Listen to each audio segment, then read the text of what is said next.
nangyari na yan dahil nagkasagutan din itong si Congressman JJ Suarez at itong si Congressman Libiste. Matindi po ang kanilang mga banatan, mga kababayan.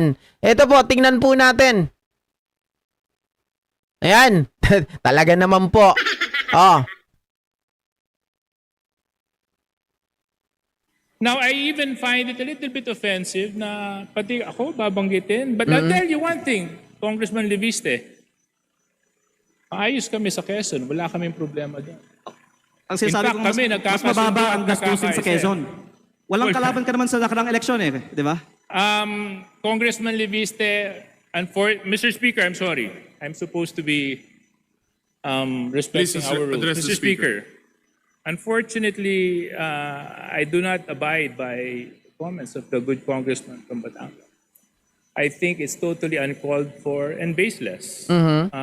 Lahat tayo dito sa plenaryo ngayon ay may kaalaman na talamak ang vote buying at umaabot sa daan-daang milyon on average at minsan bilyon-bilyon ang mga kampanya ng mga kandidato sa Pilipinas. Kaya kung sino man dito ang magtatayo at nagsasabi na kasinungalingan ang sinasabi ko na umaabot sa daan-daang milyon, at the very least, ang ginagastos ng ibang mga kandidato na nandito sa plenaryo ng Kongreso ngayon, hindi ako mahihiya na magsabi na sila ang sinungaling at ako ay nagsasabi ng totoo.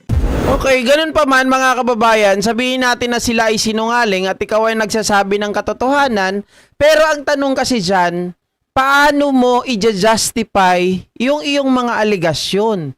'Di ba? Yun ang mahirap eh. Kung ikaw ay tahol ka lang ng tahol at wala ka namang pinapakitang ebidensya, yan ay magiging chismis lamang. Kaya maraming nagagalit sa'yo. If you are certain in your allegation, you should show your evidences. Ganun lang kasimple yun eh, di ba? Yeah, thank you very much, no, Mr. Speaker. Pabida, tama. I found it a little bit offensive that all of a sudden a dear colleague of mine would call out my name during his collective and personal privilege. But nevertheless, no, insofar as my name was called and he asked me, let me just respond with a few queries of clarificatory in nature. Am I allowed, Mr. Speaker? Please proceed. Kanina po na pinakikinggan ko ang pananalita ng ating kinatawan mula sa Batangas. Binanggit niya na may mga halagang ginamit sa kampanya. Totoo po ba ito? Opo, na ang mga leaders Meron sa po ba activist dito, tayong yes, ebidensya na magpapatunay? Meron po bang dokumento? Meron po ba tayong hawak na anumang sinumpang salaysay na magsasabi na ganito nga po talaga ang nangyari? unang-una po, Or tayo po ba ay bumabase lamang sa mga haka-haka at kwento at text at mga Facebook messages? ilang sagot po. Unang-una, sa campaign sorties, nakikita natin na may gastos. At ang punto ko ay tila si Cong Garjola ay may ginastos para sa campaign sorties ng Vilma at Lucky sa Batangas. Tila ang gamit niya, ang magic word niya ay tila. So hindi pa rin siya certain. Ang tinatanong ni JJ Suarez, may binabanggit kang amount, no? So meron ka bang ebidensya? Sabi niya kanina meron. Tapos nung tinanong siya, mga kababayan, sa sorties, tila, anak ng... Pangalawa, ang leaders ko sa Batangas, ayon sa aking isinalaysay, ay nakatanggap ng pera galing kay Congressman Garjola at ito po ay para ikampanya ang Vilma at Lucky pero galing kay Congressman Garjola. At pangatlo, magpatawag na lang tayo ng pagdinig sa Kongreso para ang mga ibang mga politiko sa Batangas at hindi ako ang pwedeng tumistigo tungkol dito. Mr. Speaker, tayo po ay nahalal bago 2025. Taon po ngayon ay 2026. Kung talaga pong may mga ganong nangyari na maanomalya o questions of irregularities during the campaign, were the proper cases filed in COMELEC? Were ethics complaint filed in Congress? Why are we now standing here insinuating all sorts of illegal acts that happened in 2025 when so much time has passed? Unang-una Now po, I question, Mr. Speaker, Exactly. the timing of all of this. Now I even find it a little bit offensive na pati ako babanggitin. But I'll tell you one thing, Congressman Leviste, maayos kami sa Quezon, wala kaming problema doon. ang sinasabi In fact, ko, kami mas nagkakasundo mababa at ang gastusin sa nagkakaisa. Quezon. Walang kalaban ka naman sa nakaraang eleksyon di ba? Yeah. Grabe, Congressman bastos, no? Leviste, Mr. Speaker, I'm sorry. I'm supposed to be respecting Please our rules. address the Mr. Speaker, unfortunately, I do not abide by comments of the good congressman from Batangas. I think it's totally uncalled for and baseless. Laway lang. And in fact, it's downright hearsay for him to make such allegations. And if indeed he has factual basis in anything and everything that he is saying, there were proper forums to do the same. Exactly, mga kababayan. Tama yung sinasabi dito ni Congressman JJ Suarez. Bakit ngayon lang? If that indeed is correct, at kung meron kang mga ebidensya, so therefore, dapat noon mo pa ginawa yan sa proper venue, which is the Ethics Committee. Pwede ka mag-file dun eh. 'Di ba? Pwede mong sabihin dun, ilahad mo lahat. Bakit dito?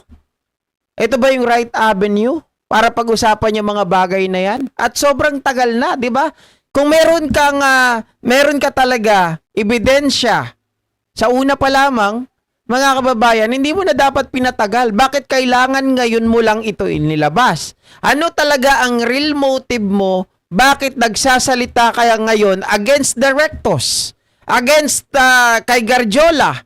Against dito kay Vilma Santos? Parang ang nangyayari na nakikita natin may motibo kasi hindi napagbigyan sa kanyang gusto. Ang kanyang gusto, number 1, mga kababayan, umatras si Vilma Santos. Number 2, bilhin mga ka-GPnatics yung isang bayan doon sa nasugbo. Yung tubo nasugbo. 'Di ba? Oh. To act on those allegations, to make the necessary complaints. Jim Anastasio, Why now? Why here, Ma'am Yuki. Mr. Speaker? First of all, I would like to manifest that I appreciate the help that Deputy Speaker Suarez has extended to me in my first term as a advisor and mentor. And I did not mean any disrespect earlier by mentioning that. My point was that mas mababa ang gastusin sa Quezon at Batangas at sa Calabarzon kumpara sa ibang mga rehiyon. Pero ang punto ko ay hindi ang ginagastos sa election kung hindi ang pinanggagalingan ng gastos na ito. Lalo na kapag lantaran ang kontraktor ay nasa campaign sortie at ako nga ay may personal na karanasan na si Garjola ay gumagastos para sa kampanya ni Vilma at Lucky. Mr. But in Speaker, terms of your question on why now, I would like to say that my focus has been on transparency and accountability on corruption in the DPWH and the flood control investigations. Kasi hindi sapat na i-disqualify natin ang mga kandidato na may vote buying sa mga eleksyon. Dapat kasuhan para sa pagnanakaw ang mga politiko kapag sila ay nahalal na. Kaya yun ang inuna ko, yung pananagutan sa korupsyon sa DPWH. Pero kung pwede ko pong banggitin din, ako po ay hindi sinungaling. Ayokong bulahin ng taong bayan. Lahat tayo dito sa plenary ngayon. Hindi raw siya sinungaling, mga ka-GPnatics, pero alam po natin, napatunayan na natin, 'di ba? Isang kapitan po sa 1st District ng Batangas ang nagsalita. Na di umano, kaya hindi po sila nakakuha ng ayuda ng ating Pangulo, ay pinatunayan na sila po ay pinagbawalan at binantaan nitong si Congressman Leandro Libiste. So, kung sinasabi mo na hindi ka nagsisinungaling, yun ang ipantatapat namin. Kasi ano yun buhay na saksi yun na nagsasalita laban sa yung mga aligasyon. Ay may kaalaman na talamak ang vote buying at umaabot sa daan-daang milyon on average at minsan bilyon-bilyon ang mga kampanya ng mga kandidato sa Pilipinas. Kaya kung sino man dito ang magtatayo at nagsasabi na kasinungalingan ang sinasabi ko na umaabot sa daan-daang milyon, at the very least, ang ginagastos ng ibang mga kandidato na nandito sa plenaryo ng Kongreso ngayon, hindi ako mahihiya na magsabi na sila ang sinungaling at ako ay nagsasabi ng totoo. Pero hindi ko balak buksan ng itong issue ngayon. Ang binubuksang issue ko ngayon ay bakit ang kontraktor ang lantarang gumagastos para sa kandidato, meron bang kapalit ang ginastos ng kontraktor na ito? Okay, yun nga ang tanong ni JJ Suarez. May katibayan ka ba na yung kontraktor na yun ang gumagastos dito sa mga taong sinasabi mo? Otherwise, chismis lang yan. Mr. Speaker, Deputy just- Speaker Kita niyo to. Suarez, please respond and we will wrap up because One the 10 question minutes lang. has already expired. Please take uh, note, Majority Leader. My colleague from my neighboring province of Batangas was right when he said that mag-iba siguro yung probinsya namin. Gusto ko lang malaman dahil sinabi niya mas mataas ang gastusan. Magkano po bang ginastos mo sa eleksyon mo? Ayun na. Nasa Facebook po, namimigay ako ng libreng school supplies, ng libreng bigas pag may kalamidad, ng Christmas package, lahat po yan, personal ko pong gastos pag walang eleksyon. Magkano po? Nasa Facebook po lahat ng ginastos ko at inanunsyo ko naman na ako po ay nag-donate sa aking foundation ng 6 billion pesos para sa mga estudyante at mga typhoon victims. De, para Ako lang po maintindihan ko, Mr. Speaker, kasi, di ba, sabi... Ako po ay hindi Magkano ba sisinungaling. nagastos nyo? Dahil sinabi ko nga, sinagot ko na. Ako ay may foundation Okay. na nag-donate ng... Ako ay may... Got mga kababayan, pag nagsisinungaling talaga, ganito na nangyayari, di ba? Oh. Yan ninyo na 6 na bilyon? Tama po ba yun? Hindi po. Ang sinasabi ko, ako ay may foundation na nagbibigay ng school supplies. Hindi yan ang ginastos ko sa kampanya. Oh. Nalilito na siya sa... Sabi dito, magkano po ba ang ginastos... Napag-uusapan na lang yung gastos. Di ba? Magkano po ang ginastos ninyo sa inyong kampanya? Sabi niya, ako nung tumatakbo, nung nangangampanya, namimigay ako. Tingnan nyo namimigay daw siya ng mga school supplies, mga kababayan. Eh di ba? Well, hindi pa yun pasok sa vote buying. Di ba? Kung hindi naman pasok doon sa campaign period, mga ka-GPnatics. Pero dito, halatang halata, di ba? May ginagawa siya na para iboto siya. Tapos sabi niya ganon, nagbigay daw po siya ng 6 billion. Di ba? 6 billion doon sa kanyang foundation. Doon sa foundation na yon, nagugulumihanan siya kung paano niya ipapaliwanag. Kasi yung foundation na yon, yun din ang sumagot sa kanya nung kanyang kampanya. Tingnan nyo Kasi patuloy akong namimigay pa ng tulong After the sa aking campaign. distrito. Opo. Balikan ko lang Pero, Christmas package, lahat po yan, personal ko pong gastos pag walang eleksyon. Magkano po? Nasa Facebook po lahat ng ginastos ko at inanunsyo ko naman na ako po ay nag-donate sa aking foundation ng 6 billion pesos para sa Nautal na. mga estudyante at mga typhoon victims. De, para Ako lang po maintindihan ko, Mr. Speaker, kasi, di ba, sabi... Ako po ay hindi Magkano ba sisinungaling. nagastos nyo? Dahil sinabi ko nga, sinagot ko na. Ako ay may foundation na nag-donate ng... Ako ay may so yung foundation ninyo yung gumastos sa kampanya ninyo na 6 na Mga bilyon? kababayan, Tama po ba yun? ano nangyayari dito? Siya daw ay nag-donate tapos ng 6 billion sa kanyang foundation. Tapos biglang-bigla, sabi niya, yung foundation ko nag-donate ng 6 billion nung aking kampanya. Ano ba talaga, kuya? Kung yung foundation mo nag-donate ng iyong kampanya, ano nang nangyayari sa'yo? Leandro Leviste. Oh. Hindi po. Ang sinasabi ko, ako ay may foundation na nagbibigay ng school supplies at bigas at relief So yung goods. foundation po niyon ay yun ang nagamit na Hindi yan ang ginastos ko paraan sa kampanya. Kasi patuloy akong namimigay pa ng tulong After the sa aking campaign. distrito. Opo.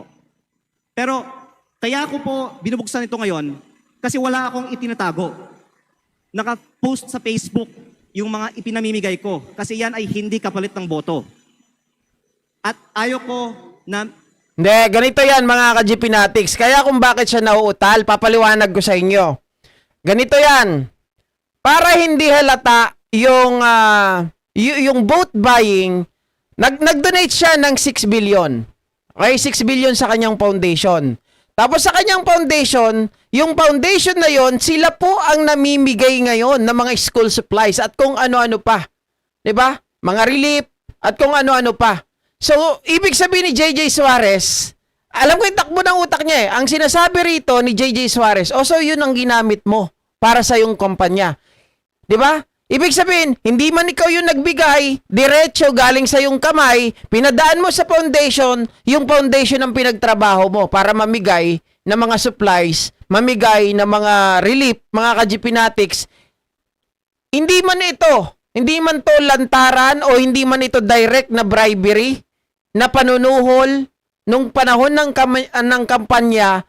Pero mga kababayan, masasabi natin na yung foundation na yan, mukhang naging lang, parang dumaan lang dyan yung pera para hindi lumabas at hindi makita na ikaw ay bumibili talaga ng boto. Parang ito ay isang pagbili ng boto indirect, mga ka-GPnatics. Magkukunwari tayo dito, Oh. bago ko pa papangalanan ng ibang mga nakatayo sa Kongreso ngayon na balita ko ay may mataas na presyo ng bilihan sa kanilang mga eleksyon na Wala na, naligaw na tayo. Ang sinasabi rito, magkano ba yung nagastos mo nung panahon ng kampanya, nung tumatakbo ka? Bakit di mo masagot ng tama? Di ba kasi magkakabukingan Tapos sabi niya, hindi ako sinungaling. Oh. itanggi natin dito na talamak ang vote buying at mataas na spending sa mga kampanya sa Pilipinas. Ang pinupunto ko lang po ngayon ay sa mga nakalap kong impormasyon, si Garjola ang gumastos para sa mga rekto sa Batangas. Oh, tingnan nyo mga ka-GPnatics, pag di mo kayang sagutin, bumanat ka ng iba. Pag di mo kayang sagutin, divert ka ng usapan kasi mahuhuli ka. 'Di ba? Kabata-bata pa lang sinungaling na kaagad Oh. Please wrap up, honorable members. Yeah, I'm Final just... response. Yeah, Mr. Speaker, thank you very much for the time. Medyo nalito lang ako. Parang ang dami na natin pinuntahan na topic. Buying, to business associates, to May also oras to naman tayo. partnerships. And to, Mr. Speaker, can we have like 2 hours for this interpellation? My point is, Mr. Speaker, is there was a proper venue, there was a proper opportunity to take the legal recourse to address whatever concerns and allegations the good congressman. We had all of this. And I hope that we avoid grandstanding and taking opportunity of the podium and the bright lights of Congress to set aside our political interests and use the proper forum so that in such a way we can live by the rule of law and abide by the rules of Congress. Ayan. Biruin mo naging po pala tawag dito mga ka-GPnatics, kaya pala natuto pa itong si Congressman Libiste, naging mentor niya pa itong si JJ Suarez pero sinusuwag niya, di ba? Mga ka-GP, di ba nakikita niyo yon mga kababayan, mahirap mag-alaga ng ganito, sasakmaling ka pagdating sa dulo. Okay lang sana kung may katotohanan at kaya niyang sagutin impronto yung mga tinatanong sa kanya, kaya lang nagiging mga kababayan Diba? Pag hindi mo kayang sagutin, anong sabi ninyo? Magiging defensive na. Pag di mo kaya, magturo ka ng iba. I-divert mo yung usapin sa ibang mga tao.